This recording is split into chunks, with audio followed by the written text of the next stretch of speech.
মিশকাত শরীফে বর্ণিত আছে, রাসূল পাক সাল্লাল্লাহু আলাইহি ওয়াসাল্লাম বলেছেন, জ্ঞানের মাথা হলো আল্লাহকে ভয়। অর্থাৎ যে আল্লাহকে সবচেয়ে বেশি ভয় করে সে সবচেয়ে বেশি জ্ঞানী। আল্লাহর প্রিয় রাসূল হযরত মুহাম্মদ সাল্লাল্লাহু আলাইহি ওয়াসাল্লাম বলেছেন, নিজের জন্য যা পছন্দ করবে অন্যদের জন্য তাই পছন্দ করবে, তবেই তুমি হবে মুমিন। রাসূল পাক সাল্লাল্লাহু আলাইহি ওয়াসাল্লাম বলেছেন, দুনিয়াতে এমনভাবে জীবনযাপন করো যেন তুমি একজন পথিক গরিব। প্রিয় নবী হযরত মুহাম্মদ সাল্লাল্লাহু আলাইহি ওয়াসাল্লাম বলেছেন, তুমি মুমিন হবে তখন যখন ভালো কাজ তোমাকে আনন্দ দিবে আর মন্দ কাজ দিবে তোমার মনোকষ্ট।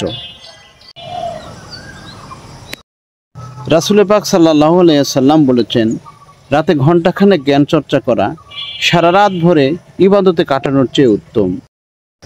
বান্দার উপর আল্লাহর অধিকার হলো বান্দা কেবল তারই অনুগত্য দাসত্ব করবে, তার সাথে কোনো অংশীদার বানাবে না।